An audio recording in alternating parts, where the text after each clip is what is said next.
네, 청취자 여러분들의 참여 기다리고 있습니다. 샵 9730으로 의견 보내주시면 되겠고요. 5분 선정해서 저희가 그 시사본부 로고가 들어간 필터 교체용 면 마스크 선물로 보내드립니다. 짧은 문자 50원, 긴 문자 100원, 어플리케이션 콩은 무료고 당첨되신 분은 이 홈페이지 방송 내용에서 저희가 안내를 해드리겠습니다. 어제였죠. 그 박근혜 전 대통령에 대한 재상고심 있었습니다. 또 10년 동안 이어져 오고 있던 가습기 살균제 사태. 여기에 대해서 법원의 판단이 있었고요. 또 신천지에 대한 사법부의 판단도 최근에 나왔습니다. 이번 주 큰 관심을 끄는 판결이 유난히 좀 많았는데 살펴보겠습니다. 12년간 판사를 지내셨습니다. 서기호 변호사 연결하겠습니다. 안녕하십니까? 네, 안녕하세요. 예, 오랜만에 뵙습니다. 네, 예, 반갑습니다. 먼저 어제 그 박근혜 전 대통령에 대해서 대법원의 결정이 나왔습니다. 징역 20년, 벌금 180억 형이 확정됐는데 이 부분은 어떻게 보셨어요? 네, 국정농단 사건이 이제 비로소 확정이 됐는데요. 네. 이제 우리 국민들에게 굉장히 충격을 안겨주었던 그 사건에 대해서 20년형은 좀 작다고 저는 생각이 되고요. 예.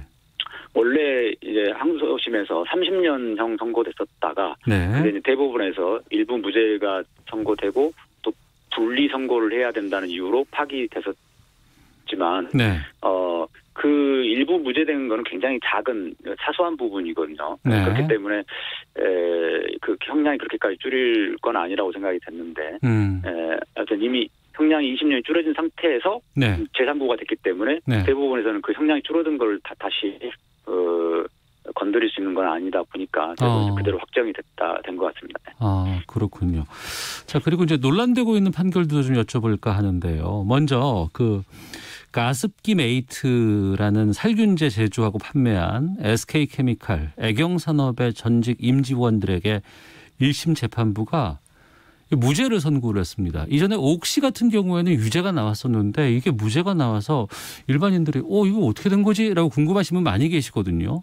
그리고 피해자도 워낙 광범위하고 많고 사망하신 분들 꽤 되는 사건이었는데 이 판단은 어떻게 보십니까?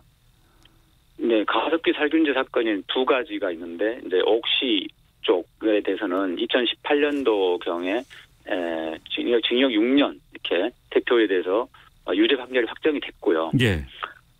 근데 SK케미칼과 애경에 대해서는 이번에 무죄가 나왔습니다. 근데 그 차이가 뭐냐면, 옥시의 경우는 그 원료가 PHMG라는 그 원료를 사용한 거고요. 예. SK케미칼 쪽은 CMIT 또는 MIT 이 원료를 사용을 했다고 합니다. 근데 이 두 가지 원료 물질이 약간 차이가 있는데, 네. 독성의 정도로 비교를 해보면, 옥시 사건의 경우에는 거의 100 수준이다라고 했을 때 이번 SK케미칼 쪽 CMIT는 10 정도 된다. 네. 이렇게 예를 들어 설명을 해보면 재판부는 이게 100 정도 수준의 그렇게 강력한 독성이 있는 건 아니다 보니까 네. 이것으로 인해서 폐 질환까지 유발됐다라고 단정하기 어렵다. 인과관계가 인정하기 어렵다. 이렇게 재판부는 판단해서 무죄 선고를 한 거고요. 예. 이제 피해자 쪽이나 검사 쪽에서는 아니 그게 독성이 10 정도만 되더라도 이게 1보다는 당연히 독성이 있는 것이고 네. 또 그 10을 단기간 사용한다고 하게 되면은 누적돼 가지고 폐질환까지 이어진다. 네. 그렇기 때문에 인과관계 있다고 이제 주장을 했던 사안인 거죠. 그러니까 원료 물질에 좀 차이가 있다. 이렇게 해서 이게 유죄가 나오기도 하고 무죄가 나오기도 하고 이런 거네요.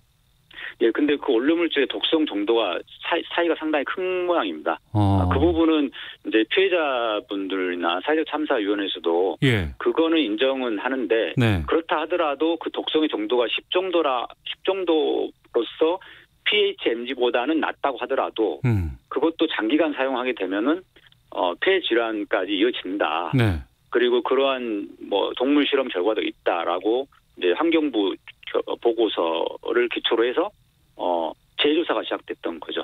예, 이게 10년 넘게 끌었던 것이고 그 당시에 많은 분들이 기억하시는 게 이 가습기 살균제라는 거 쓰면 좋다 그래서 많은 분들이 애용하고 샀던 거거든요. 정말 부지런한 분들이 이걸 쓰신 그런 제품이었는데 그리고 엄청나게 많은 분들이 이것 때문에 고통을 받았고 일부는 사망까지 됐고 그러면 법원의 논리대로라면 일반적인 법감정으로 제가 지금 여쭤보려고 하는 겁니다. 옥시는 6년이 나왔고 애경이나 SK케미칼은 아니라고 한다 그러면 옥시에서는 다수의 사망자나 다수의 피해자가 나와야 되고 이 제품 무죄를 받은 제품을 사용하신 분들은 크게 안 다치셔야 되는 건 아닌가 싶거든요. 네, 그렇습니다. 그렇기 때문에 이 이제 피해자 쪽으로 사회적 참사위원회에서 주장한 거는 네. 이게 두 가지 제품이 독성의 정도의 차이가 있을지라도 네. 실제 사람에게 피해를 주는 정도는 큰 차이가 없다. 예, 그 이유는 결국은 근본적으로 이게 균을 죽이는 이런 성분이기 때문에 네. 균을 죽일 수는 있어도 그로 인해서 사람에게 건강한 세포에 영향을 미치는 부작용도 있을 수 있다라는 거잖아요. 그래서 예. 약도 보면 우리가 독성이 있는 그 약 같은 경우는 좀 부작용도 생길 수 있고 네. 그런 것처럼 결국은 이 살균제라는 것 자체가 사람에게 부작용이 있을 수밖에 없는데 이 독성의 정도가 낮아도 네. 이것이 피해를 입힐 수 있다라는 것이죠. 1심이기 때문에 2심에서 좀 판결에 대해서 다시 또 다퉈볼 여지는 있는 거죠? 예, 그렇긴 한데요. 예. 지금 이번에 문제가 됐던 이 동물 실험 결과가 뭐냐면은 사회적 참사위원회에서 2018년, 2019년 고무렵에 추가 조사해서 이제 보고서를 만들었는데 네. 거기에 쥐를 상대로 실험을 해 보니까 호흡기 쪽에 염증이 일어나더라. 네. 그런데 그것은 곧 천식이나 폐 손상, 폐 섬유화로 유발할 가능성이 있다. 네. 이런 보고서가 나온 거거든요. 예. 그걸로 인해서 재조사가 이루어진 겁니다. 원래는 빠져나갔었다가. 그런데 이제 재판부는 그 보고서에는 호흡기에 염증이 유발됐다라는 것만 확인됐지. 네. 폐 질환까지, 폐 손상, 폐 섬유화까지, 천식까지 진행된다라고 명백하게 나온 건 아니다. 예, 예. 그렇게 해서 재판부는 인과관계 인정하기 어렵다라고 무죄를 선고한 건데요. 예. 이게 일반적인 판사들의 이제 판결 경향들이 대체 이렇습니다. 인과관계에 대해서 너무 엄격하게 요구를 하면은. 네. 일단 호흡기에 염증이 생기면 당연히 폐 섬유화나 천식까지도 이어질 가능성이 있는 거는 우리가 상식적으로 생각할 수 있는 거잖아요. 예. 그런데 재판부는 적어도 실험 보고서에서 폐 섬유화 천식까지 이루어진다라고 명확한 결론이 나온 건 아니니까 인과관계가 인정하기 어렵다 이렇게 하는 건데 이게 보통 일반적인 판사들의 그 판단 방식이거든요. 예. 그래서 이게 항소심에서도 이렇게 될 가능성이 좀 있어 보이지 않나 좀 우려가 좀 됩니다. 그러니까 의심은 많이 가지만 명확한 근거가 나오기 전까지는 무죄로 봐야 된다. 이렇게 일하면 되나요? 네, 그렇습니다. 그래서 형사소송법에서 사람을 형사 범죄자로 취급을 해서 이렇게 형사 처벌을 하려면 명백한 증거가 있어야 된다. 그래서 엄격한 증명의 법칙을 제시하고 있고요. 그래서 입증 책임은 또 검사에게 있고 의심스러울 때는 피고인의 이익으로 라는 그 명제가 이제 있는데 거기에 이제 충실하게 선고를 한 셈인데 문제는 뭐냐면 이게 고전적인 범죄 유형 네. 예를 들어 우리가 흔히 아는 뭐 폭행이나 살인죄라든가 뭐 사기나 절도 이런 고전적인 범죄 유형에서는 이 원칙이 강력하게 관철돼야 되겠지만 네.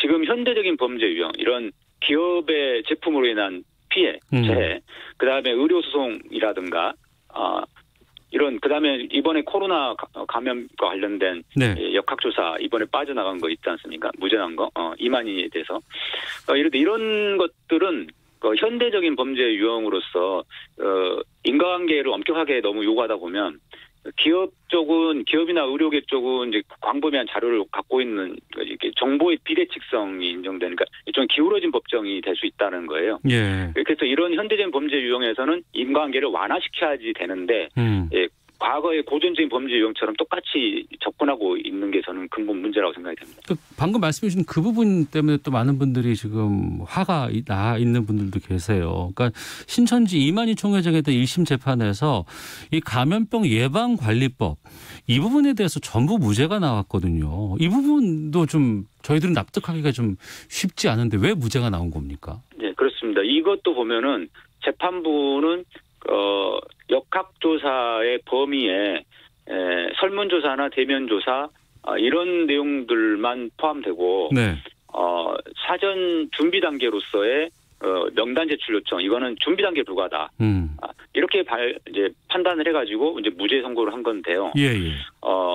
이거는 이제 일반적인 행정 절차에서 준비 단계와 뭐 본 단계가 구별될 수 있지만 네.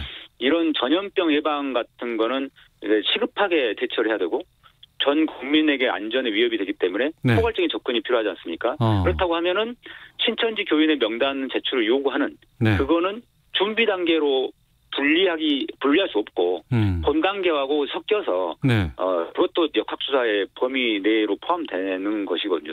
시급하게 당장 대처를 해야 되는데 이 교인 명단이 없으면 역학수사 할 수 없는 상황이다. 네, 네. 그런데 그거를 준비 단계니까 역학수사가 아니다. 이렇게 해버리면은 이런 감염병이 막 발병했을 때 신속하게 대처하기 힘들어지는 거죠. 그러니까요. 협조를 거부할 테니까요, 사람들이. 그렇기 때문에 우리 국민들의 이제 일반적인 상식에 비춰 볼 때 이상한 판결이 나오는 거죠. 네. 그래서 그 판결도 근본적인 문제는 죄형 법정주의라고 하는 고전적인 명제에 너무 집착을 해가지고 네. 문구대로 해석해야 된다. 이렇게 이제 판사는 본 거예요. 근데 거기서 그 법에 나와 있는 역학수사의 방법에는 네. 나와 있는 그 설문조사, 면접조사 이런 방법들은 이 법 전체의 취지를 보면 예시 규정으로 봐야지 그것만 역학수사고 나머지는 아니다. 이렇게 판단할 수는 없는 거잖아요. 우리 상식적으로 생각해 보면은. 그렇죠. 그래서 그렇기 때문에 이 문구에 얽매일 게 아니라 그 감염병 예방법이라고 하는 그 법의 전체 취지와 목적에 비추어서 논리적이고 체계적인 해석을 해야 된다. 네. 그런데 그것을 하지 않은 거죠. 문구에만 집착한 거죠. 그런데 그 문구에 집착했다고는 하지만 이런 판결이 나오게 되면 앞으로 뭐 또 다른 단체가 이렇게 감염병에 대해서 협조 안 하고 회피하고 이럴 때 신천지처럼 고의로 하고 나서 이거 법에서도 다 인정하는 거 아니냐 이렇게 얘기가 나와서 더 힘들어질 수 있지 않을까라는 우려 때문에 그렇거든요. 맞습니다. 그런 우려가 있음에도 불구하고 재판부는 네. 그 감염병 예방법의 이제 76조 2에 보면은 그 역학조사와 별개로 정보 제공 요청이라는 항목이 있는데요. 네. 그 정보 제공 요청으로 처벌할 수 있으니까 문제 없다. 이렇게 너무 안이한 판단을 했더라고요. 네. 근데 그 정보 제공 요청 그 부분은 역학조사하고 완전히 다른 차원입니다. 역학조사는 감염 경로나 원인을 규명하기 위한 사전 예방적 조치고 네. 이 정보 제공 요청은 우리가 흔히 이동 경로 파악하는 거 있잖아요. 어떤 감염 이제 코로나에 확진된 사람이 나타났을 때 그 네. 사람이 어디를 거쳐왔는지 이동 경로 파악하기 위해서 신용카드나 교통카드 명세서 CCTV 이런 것들을 요청하는 요게 정보 제공 요청이라서 이거는 이제 사후적인 수습에 대한 부분이에요. 예. 두 가지가 명백히 다른데 재판부는 이 정보 제공 요청 조항이 있으니까 네. 이제 그걸로 기소하면 되니까 문제 없다. 그리고 이 처벌 조항이 옛날에 없었는데 작년 9월에 생겼으니까 이제는 그런 협조 고발 일이 없다. 네. 이렇게 했는데 이것도 저는 굉장히 잘못된 판단을 했다고 생각이 됩니다. 네. 앞서서 서 변호사께서 고전적인 상황에서는 그런 것들이 가능하지만 최근에 여러 가지 변화된 상황들 또 여러 가지 범죄 유형도 바뀌고 있고 이런 상황에서는 더 고민이 필요하다고 말씀해 주셨는데 지금 국민의 법 감정과 좀 동떨어지다. 좀 납득하기 힘들다라는 판결들이 계속 나오고 있습니다. 이거 어떻게 하면 바꿀 수 있는 것인지 이대로 나아갈 수밖에 없는 것인지요. 예, 그렇기 때문에 이 근본 문제는 지금의 현재 판사, 검사들 이런 법률 전문가들이 예. 교육을 받는 방식이 과거 19세기, 20세기 때에 그 중요하게 제기됐던 근대 사법제도의 근간인 아까 말씀드린 것처럼 뭐 의심스러울 땐 피고인의 이익으로 예. 엄격한 증명의 법칙이라든가 또는 죄형 법정주의 이런 이게 다 고전적인 명제들이거든요. 네네. 법학계에서 거기에 그걸로 이제 교육을 받아가지고 네. 지금 변화가 굉장히 많이 이제 진행된 현대 시대 2021세기의 이 여러 가지 복잡한 사건들의 유형이나 이런 것 특히 기울어진 법정이 될 수밖에 없는 이런 사건에서 그걸 똑같이 적용하고 있는 거예요. 그래서 이 판사를 비롯한 검사 법률 전문가들에 대한 교육 내용이 좀 바뀌어야 되는 부분이 있고요. 예. 그 다음에 일반 국민들, 그러니까 비법률가들이 이런 법률 판단에 참여를 보장을 해야 된다, 이제는. 왜냐하면 이 법률 전문가 엘리트에만 맡겼더니 이런 국민 감정과 어긋나는 판결이 자꾸 나온다. 이들이 그런 과거 법률가들의 그런 19세기, 19세기, 20세기에 근대 사법체계의 명제로만 이렇게 공부해가지고 그걸로 이게 복잡한 이 사건들에 적용을 함에 있어서 기계적으로 적용한다는 거죠. 법이나 판례를 기계적으로 적용하고 있다. 네. 그렇기 때문에 일반인들의 시각이 좀 들어갈 필요가 있고 그 제도 중에 하나가 이제 흔히 말하는 배심제잖아요. 예. 이런 배심제가 좀 확대될 필요가 있고 또 한 가지는 판사들의 구성 자체도 다양화할 필요가 있다라는 겁니다. 시험이나 변호사 시험 공부를 해가지고 합격해서 바로 판사나 검사가 되니까 네. 이분들이 사회 물정이나 사회생활을 하지 않은 상태에서 또는 변호사로서 피해자들을 직접 대리해서 그분들의 고통을 같이 나누고 이런 것들을 해보지 않은 상태에서 재판하다 보니까 이 현장과 동떨어진 판단을 한다는 거죠. 탁상행정과 비슷한 거죠. 네. 그렇기 때문에 판사들을 뭐 한 10년 이상 변호사 하던 사람들로 임명을 한다든지. 그래서 실제로 2026년부터는 그렇게 이제 하기로 되어 있습니다. 네. 지금 단계적으로 이제 5년, 7년 이렇게 조건을 높여가고 있긴 한데요. 그런 거, 그 다음에 이제 대법관 구성도 판사 출신들로만 할 게 아니라 좀 뭐 학계라든가 뭐 다양하게 출신 구성을 다양화해서 우리 국민들의 건전한 상식이 반영될 수 있도록 재판에 이런 변화가 좀 필요하다고 생각합니다. 그럼 그 말씀은 그게 사법부 자체적으로 해결이 가능한 겁니까? 아니면 입법부에서 움직여야 되는 겁니까? 이거는 우리 전체적으로 다 움직여야 된다고 생각이 되는데, 그러니까 사법부만으로는 불가능하고요. 왜냐하면 사법부는 이제 과거에 자신들이 공부를 해왔던 거기 체계 내에서 움직이기 때문에 근본적인 변화에 대해서는 이제 싫어합니다, 사실. 그 다음에 입법부는 이제 국회에서 물론 법을 만들면 되긴 하지만은 국회에서 법을 만들 때 그냥 마음대로 만들 수 있는 게 아니고 그렇겠죠. 사법부라든가 뭐 각계각층의 의견을 다 종합해야 되는데 국회에서만 가지고는 한계가 좀 있고 그래서 저는 노무현 대통령 시절에 사법개혁 추진위원회를 만들어서 대통령 산하의 그 추진위원회가 각계각층의 의견들을 종합하고 하는 과정을 거쳐가지고 뭐 로스쿨 제도라든가 국민참여재판 제도를 만든 것처럼 그런 우리 사법 시스템의 근본 변화를 가져오는 이런 것이기 때문에 이거는 대통령이 나서서 사회 각계각층 의견을 모으는 그런 과정이 필요하다고 생각됩니다. 알겠습니다. 여기까지 말씀 듣도록 하겠습니다. 고맙습니다. 네, 감사합니다. 지금까지 서기호 변호사와 함께했습니다. 의견들을 많이 보내주셨는데요. 좀 소개해드리겠습니다. 4150님, 피해자가 한두 명도 아닌데 명백한 증거 없고 인과관계 증명이 안 된다니 기가 막힙니다. 8173님은 막연한 인과관계로 판단을 하면 어느 개인, 조직 또는 기업이 피해자가 될 수도 있습니다. 법원 판단 결과는 존중해야 한다고 봅니다. 0659님, 전광훈 목사와 이만희 회장 관련 무죄 판결은 국민의 생명을 경시한 아주 잘못된 판결이라고 생각합니다. 7720님, 배심원제도 절대 필요합니다. 라고 의견 주셨습니다.